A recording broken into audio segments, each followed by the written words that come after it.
Bangladesh securities and exchange commission বিএসইসির chairman Khandaker Rashed Maqsud সহ 4 commissioner পদত্যাগ করেছেন।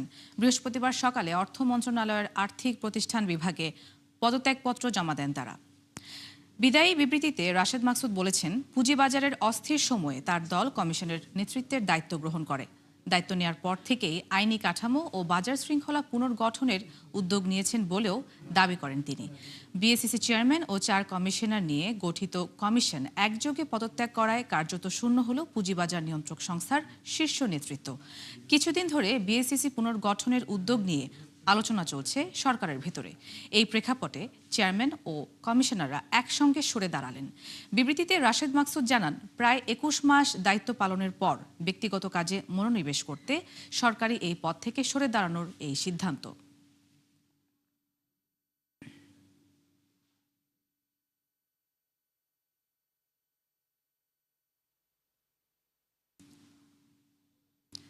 এলডিসি উত্তোলনের জন্য 3 বছর বাড়তি সময় পাওয়া গেলেও নতুন আতঙ্ক হয়ে সামনে আসছে যুক্তরাষ্ট্রের নতুন শুল্ক আরোপ, যাকে অযৌক্তিক বলছেন ব্যবসায়ী নেতারা। তাদের মতে, যে অজুহাতে এই সিদ্ধান্ত নিচ্ছে মার্কিন প্রশাসন তার কোনো ভিত্তি নেই। তাই দ্রুত সমস্যা সমাধানের পথ খোঁজার পরামর্শ দিয়েছেন বিশ্লেষকরা। রাকিব আল জাবেদের রিপোর্ট।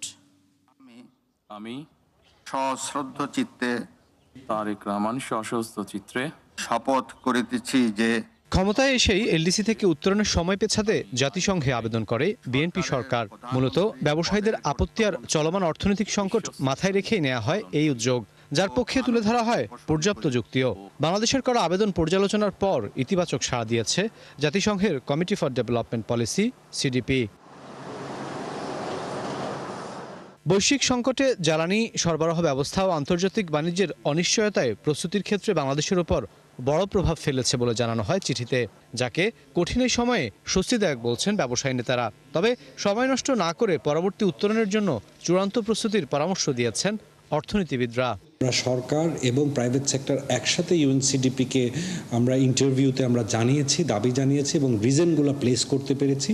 এই জন্য এটা first success goes to the government, present government, that ওনারা এটাকে রেকমেন্ড করেছেন। ইনফ্রাস্ট্রাকচারের যে চ্যালেঞ্জগুলো আছে, লজিস্টিক যে চ্যালেঞ্জগুলো আছে, আমাদের এনার্জি সিকিউরিটি অ্যান্ড পাওয়ার নিয়ে যে প্রবলেমসগুলো আছে, সেগুলো কিন্তু 3 বছর is a very small time to address everything. এটা হলো আমাদের শেষ সুযোগ, এরপরে আর আমরা কোনো কিছু বলতে পারবো না, কোনো অজুহাত দেখাতে পারবো না। সুতরাং এখনই আসলে আটঘাট ভেদে নেমে পড়তে হবে আমাদের সবাইকে। এখানে শুধুমাত্র প্রাইভেট সেক্টর নেই, বরং আসলে public, private, NGO, international organization সবার আসলে এখানে সাপোর্ট লাগবে। তবে এলডিসি উত্তরণের জন্য বাড়তি সময় পাওয়া গেলেও নতুন দুশ্চিন্তা মার্কিন প্রশাসনের বাড়তি শুল্ক। সম্প্রতি শ্রম ইস্যুতে যা 60টি দেশের উপর আরোপের চিন্তা করছে দেশটি। এটি কার্যকর হলে বাজারটিতে পণ্য রপ্তানির ক্ষেত্রে গুনতে হবে আরও 10% শুল্ক, যাকে মরার উপর খাড়ার ঘা বলছেন বিকেএমইএ সভাপতি। তার মতে অযৌক্তিক এই প্রস্তাব বাতিলে সক্রিয় ভূমিকা রাখতে হবে সরকারকে। সরকারকে অনুরোধ করব স্টেক হোল্ডারদের সাথে বসে এই ব্যাপারে প্রয়োজনীয় উদ্যোগ কি নেওয়া দরকার সেই ব্যবস্থাটা করা। কোনো কারণে যদি কারোর উপর ক্ষিপ্ত হয়, কারোর উপর ধরার চিন্তা করে, তখন তারা নানা রকমের ফন্দি ফিকির খোঁজে। যেই অজুহাতটাকে কেন্দ্র করে এই নতুন করে ট্যারিফটা ইম্পোজ করতে চাচ্ছে, যে জোরপূর্বক শ্রম আচরণ, এটা একটা হাস্যকর, মানে এটা শুনে আমরা হাসছি, কারণ এই ধরনের পরিবেশ বাংলাদেশে থাকার প্রশ্নই আসে না। অর্থবছরের 11 মাসে দেশের রপ্তানি আয় মাত্র $44 বিলিয়ন, যা আগের বছর থেকে কমেছে 2.5%। তাই পরিস্থিতি সামাল দেয়া না গেলে এই খাতের ভবিষ্যৎ আরও কঠিন হবে বলে মত ব্যবসায়ীদের। রাকিব আল জাবেদ, 71, ঢাকা। নতুন ব্যবসা কিংবা কোম্পানি করার ক্ষেত্রে 1 সপ্তাহের মধ্যে সাময়িক লাইসেন্স পাবেন উদ্যোক্তারা। বুধবার রাতে রাজধানীর একটি হোটেলে গোলটেবিল বৈঠকে এই মন্তব্য করেন অর্থমন্ত্রী আমির খসরু মাহমুদ চৌধুরী। তিনি বলেন, আমরা আগামী বাজেট থেকে ব্যবসা সহজীকরণে কোনো বাধা দেখলেই সঙ্গে সঙ্গে তা সরাবো। কর আদায়ে সবচেয়ে বেশি দুর্নীতি হয় বলেও মন্তব্য করেন তিনি। তাছাড়া বাংলাদেশের ব্যবসায় বাধার মূল কারণ এদেশ ওভার রেগুলেটেড। অবশ্য অলিগার্কদের জন্য কোনো রেগুলেশনস নেই। অর্থনীতির মূল সুবিধা সব মানুষের কাছে পৌঁছে দিতে চায় বর্তমান সরকার, শুধু কিছু মানুষকে সুবিধা দিতে চান না তারা। যেখানে আপনি অ্যাপ্লাই করবেন, ওরা অল দ্য ফোকাল পয়েন্টস যারা যারা পারমিশন দেয়, environment, fire brigade and what not যা আছে আর কি, we are not scrapping anything to start with, but we will scrap one by one. later on.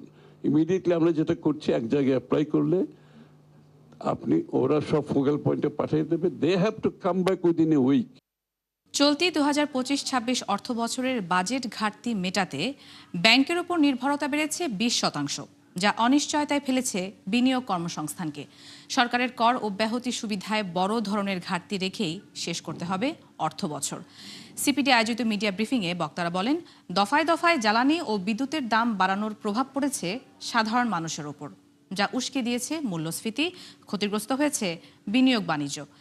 একই সময়ে সরকারি চাকরিজীবীদের নবম ওয়েজ বোর্ড মূল্যস্ফীতির উপর চাপ বাড়াবে বলে মন্তব্য করেন তারা।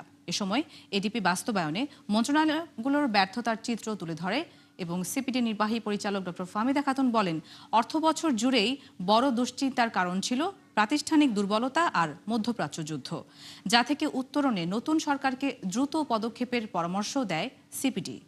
যেহেতু খাদ্য বহির্ভূত মূল্যস্ফীতির কারণে কিন্তু এইবারের মূল্যস্ফীতিটা আরো বেড়েছে এবং সেটার একটা অন্যতম উৎস হচ্ছে যে জ্বালানির সংকট, এবং এই জ্বালানি সংকটটার কারণে আমরা দেখি এই বছরের মার্চ মাসে যে এলপিজি সিলিন্ডারের, এটা 12 কেজির একটা এলপিজি সিলিন্ডারের দাম 1341 টাকা থেকে জুনে এটাকে 1885 টাকায় করা হয়েছে, এবং তার মানে হচ্ছে যে এই 3 মাসে প্রায় 40.5% বৃদ্ধি হয়েছে। বাংলাদেশের অর্থনীতিতে বহুমাত্রিক চ্যালেঞ্জ নিয়ে সিপিডির মিডিয়া ব্রিফিং চলছে। দর্শক, আমরা সরাসরি যুক্ত হচ্ছি সেখানে। এডিপি বাস্তবায়নের জন্য অনেক ধরনের সুপারিশ আছে, সবগুলি এখানে আমরা দিতে চাইনি, কারণ এটা আমরা যেই আলোচনাটার সূত্রপাত করেছি ওইটার প্রেক্ষিতে দেওয়ার চেষ্টা করেছি। আর হচ্ছে যে সবকিছু সরকারই তো বাস্তবায়ন করবে। আমরা সমস্যাটা বলতে পারি, উপস্থাপন করতে পারি এবং সেইটাকে ব্যাখ্যা করতে পারি সায়েন্টিফিক্যালি, এবং প্রায় প্রত্যেকটা সেকশনে কতগুলো দেওয়া হয়নি, ব্যাকগ্রাউন্ড আমাদের কিন্তু এক্সারসাইজ করা আছে, ডেটা অ্যানালিসিস, বিভিন্ন কোয়ান্টিটেটিভ মেথডের মাধ্যমে কিন্তু অ্যানালিসিস করেই সুপারিশগুলি এসেছে। তো ওইগুলাই তো আমাদের ইকোনমিস্টদের কাজ, এবং কিছু রিকমেন্ডেশন করা, বাস্তবায়নের কাজের ক্ষমতা তো আমাদের হাতে নাই। হ্যাঁ, সরকারের ঘাড়ে চাপিয়ে দিয়েছি। না না না, অ্যানালিসিস কাজ কিছু কিছু ক্ষেত্রে যে এই যে যেমন ধরেন বন্যার সময় ক্ষয়ক্ষতির পরিমাণটা তারা করে, আমরাও কিন্তু সেজন্য মাঠে গিয়েছি যে আসলে কত দেখার জন্য, পাশাপাশি কিন্তু সরকারেরই তো সক্ষমতাটা বেশি। তো ওই রকম সময় উপযোগী খুব দ্রুত লার্জ স্কেলে তারাই কিন্তু এই ধরেন বন্যার ক্ষয়ক্ষতি করা কিংবা কোনো জায়গায় কোনো ধরনের দুর্নীতি হলো সেটার হিসাব করা, তাদের কাছেই তথ্য থাকে, আমরা সাপ্লিমেন্ট করতে পারি এবং সেটা আমাদের যথাসাধ্য মতো চেষ্টা করেছে। ব্যাখ্যার কথা, বিশ্লেষণের কথা বলি নাই যে সরকার করবে, তারা এই যে তাদের হাতে যেরকম ধরেন এর আগেও বড় বড় বন্যা হয়েছে, তথ্যগুলি কোথায়, আমরা অ্যাজ এ রিসার্চ অর্গানাইজেশন কিছু সার্ভে করতে পারি লিমিটেড স্কেলে, বাট এগুলোর সরকারের হাতে রয়েছে। সেই প্রেক্ষিতে আমি বলছি। তো মুসাইল ভাই, আপনি। ধন্যবাদ যারা প্রশ্ন করেছেন। মাসুম বিল্লার প্রশ্নের উত্তর আমাদের এক্সিকিউটিভ ডাইরেক্টর দিয়েছেন যে আমরা বিশ্লেষণ করি এবং বিভিন্ন সূচকের একটির সাথে আরেকটির যে আন্তঃসম্পর্ক সেটা বের করে আমরা তখন প্রবলেমটাকে শনাক্ত করি এবং পলিসি রিকমেন্ডেশন যেটা দেওয়ার সেটা আমরা দেই। দ্বিতীয়ত হলো যে আমরা সার্ভেও করার চেষ্টা করি, এই রিপোর্টের পেছনেও বেশ কয়েকটি সার্ভে আছে সেইটা। আর তৃতীয় হলো যে আমরা বিভিন্ন ধরনের এক্সারসাইজ, অ্যানালিটিক্যাল এক্সারসাইজ করি ইকোনোমেট্রিক টুলস ব্যবহার করে, সেইটার ভিত্তিতেও অনেক কিছু বেরিয়ে আসে। যেমন যে প্রশ্নটা মাসুম বিল্লাহ করলেন যে এনার্জির, এটা কিন্তু আমরা এইবারের যে করা হলো এইটা তো একবারে সর্বসম্প্রতি আজকে করা হলো, কিন্তু তার আগের যে এনার্জির যে প্রাইস বাড়ানো হয়েছিল সেটার ভিত্তিতে কিন্তু এটার উপরে জিডিপির প্রবৃদ্ধির উপরে কি এটার এফেক্ট হতে পারে, এটা আমাদের ইনফ্লেশনের উপরে কি এফেক্ট হতে পারে, এটা আমাদের এক্সচেঞ্জ রেটে কি এফেক্ট হতে পারে, এগুলো কিন্তু আমরা এক্সারসাইজ করে করেছি। সো দর্শক, বাংলাদেশের অর্থনীতিতে বহুমাত্রিক চ্যালেঞ্জ নিয়ে সিপিডির বৈঠক চলছে, আমরা সরাসরি যুক্ত ছিলাম সেখানে। যাচ্ছি পরের প্রসঙ্গে। নতুন সরকার ক্ষমতা নেওয়ার 3 মাস না যেতেই বাড়ানো হলো বিদ্যুতের দাম, ফলে জুন থেকে বাড়তি চাপে পড়বেন সব শ্রেণীর গ্রাহক। তবে প্রায় 20% দাম বাড়ানোর প্রভাব সাধারণ মানুষের ওপর কতটুকু পড়বে তা মূল্যায়ন করেনি কমিশন। এই সিদ্ধান্তে ক্ষোভ জানিয়ে সাধারণ মানুষ বলছেন আরও কঠিন হবে জীবনযাপন। নতুন চ্যালেঞ্জ পড়বে ব্যবসা বাণিজ্যেও। মেজবাহ হাসানের রিপোর্ট। গেল 4.5 বছর ধরে সাধারণ মানুষকে ভোগাচ্ছে চড়া মূল্যস্ফীতি, যা মোকাবেলায় সঞ্চয় ভাঙা কিংবা ধার দেনা করে চলা হয়ে পড়েছে নিত্যদিনের ঘটনা। এমনকি গরিবের খাতায়ও যুক্ত হয়েছে রেকর্ড সংখ্যক। এমন বাস্তবতার মধ্যেই চরম দুঃসংবাদ নিয়ে এলো বিদ্যুতের বাড়তি দাম, যা ঘাড়ে চাপছে চলতি জুন থেকেই। যে সিদ্ধান্ত আমরা পৌঁছেছি, একরকম তাড়াহুড়া করেই দাম বাড়ানোর বন্দোবস্ত করে বিইআরসি। গণশুনানিতে ভুতুড়ি হিসাব নিকাশ তুলে ধরা হলেও তা আমলে নেওয়া হয়নি শেষ পর্যন্ত। কমিশনের সিদ্ধান্ত অনুযায়ী গ্রাহক পর্যায়ে জুন থেকেই ইউনিটে 1.5 টাকা বাড়বে বিদ্যুতের দাম, ফলে যা দাঁড়াবে 10 টাকা 63 পয়সায়। একই সাথে পাইকারি পর্যায়ে বাড়ানোর সিদ্ধান্ত হয়েছে প্রায় 20%। 1.52 টাকা কিলোওয়াট ঘন্টা বৃদ্ধি করে 10.63 টাকা কিলোওয়াট ঘন্টা পুনর্নির্ধারণ করতে আদেশ প্রদান করা হয়েছে। বিদ্যুৎ বিতরণ সংস্থা ও কোম্পানিসমূহের বিভিন্ন গ্রাহক শ্রেণীর বিদ্যমান ডিমান্ড পরিবর্তিত রাখা হয়েছে। কমিশনের এই আদেশ বিল মাস জুন 2026 থেকে কার্যকর হবে এবং পরবর্তী নির্দেশ না দেওয়া পর্যন্ত বলবৎ থাকবে। বিইআরসির চেয়ারম্যান জানান, বাজেট সামনে থাকায় দ্রুত সিদ্ধান্ত নেওয়া হয়েছে, যদিও মূল্যায়ন করা হয়নি জনজীবনের নেতিবাচক প্রভাব। যেটা ইম্প্যাক্টের কথা যেটা বলছেন, যে নিঃসন্দেহে এটার কারণে মানুষের যেটা দৈনন্দিন যেটা ব্যয়, এটা মাসিক ব্যয় এটা বৃদ্ধি পাবে, তার একটা প্রভাব পড়বে। এটার অর্থনৈতিক ইম্প্যাক্ট অ্যানালিসিস যদি বলেন, ইকোনমিক ইম্প্যাক্ট অ্যানালিসিস, সেই ধরনের কোনো অ্যানালিসিস করা হয় নাই, বাট এটা করার সুযোগ আছে। এ নিয়ে ক্ষোভ জানিয়ে সাধারণ মানুষ বলছেন, কঠিন এই সময়ে দাম বাড়ানোর প্রভাব হবে ভয়াবহ। আর বিকেএমইর সভাপতির মতে এই সিদ্ধান্ত আরও চ্যালেঞ্জে ফেলবে ব্যবসা বাণিজ্য। মানে মরার পরে খালার ঘা, আর দাম বাড়াইলে তাহলে তো সেই তো দিন আনি দিন খাই, আমাদের জন্য তো এটা অনেক কষ্টের। ব্যবসা বাণিজ্য নেই, সব কিছু জিনিসপত্রের দাম বেশি। ঘোষণা ছাড়াই তেলের দাম বাড়াই দিল, এখন আবার বিদ্যুতের দাম বাড়াবে। আমরা তো এখন মধ্যবিত্ত ঘরের যারা আছি তারা অনেকেই বিপদের ভিতরে আছে। সাধারণ জনগণ যেমন ক্ষতিগ্রস্ত হবে দাম বাড়ালে, আবার একই সাথে শিল্প কলকারখানা উৎপাদন খরচ বেড়ে গেলে সেখানেও কিন্তু ক্ষতিগ্রস্ত হবে। সুতরাং সরকারকে অনুরোধ করব, এই জায়গাটাতে না বাড়িয়ে এখানে ভর্তুকি দিয়ে অন্য জায়গা থেকে এই ভর্তুকিটাকে রিকভার করার জন্য। পিডিবির হিসাব বলছে, আগামী অর্থ বছরে প্রতি ইউনিট উৎপাদন খরচ দাঁড়াতে পারে 12 টাকা 91 পয়সা। মেজবাহ হাসান, 71, ঢাকা। এপ্রিলে কিছুটা বাড়ার পর আবারও কমেছে রপ্তানি আয়। ইপিবির তথ্য অনুযায়ী মে মাসে এসেছে $440 কোটি, যা গেল বছরের একই সময়ের চেয়ে কমেছে 7%।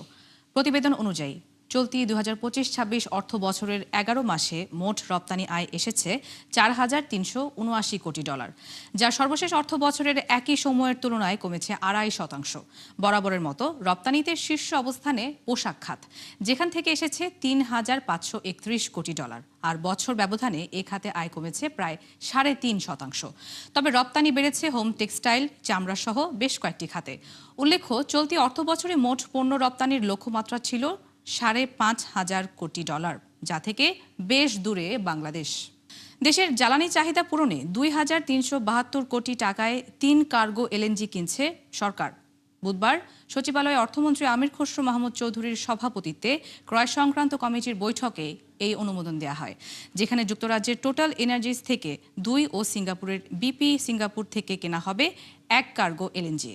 অনুমোদিত প্রস্তাব অনুযায়ী চলতি বছরের 26-27 জুন সময়ের জন্য 26তম কার্গো, 30 জুন থেকে 1 জুলাই সময়ের জন্য 27তম ও 6 থেকে 7 জুলাই সময়ের জন্য 28তম কার্গো এলএনজি কেনা হবে।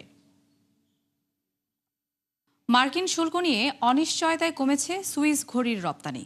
দেশটির সবচেয়ে বড় বাজার যুক্তরাষ্ট্রে এপ্রিলে বিলাসী ঘড়ির রপ্তানি কমেছে 56%, অথচ গেল বছরেও তাদের রপ্তানি বেড়েছিল 149%।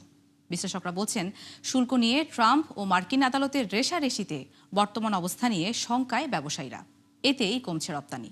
নাদিয়া ইসলাম তুলির রিপোর্টে বিস্তারিত। সুইস ঘড়ির সবচেয়ে বড় বাজার যুক্তরাষ্ট্র।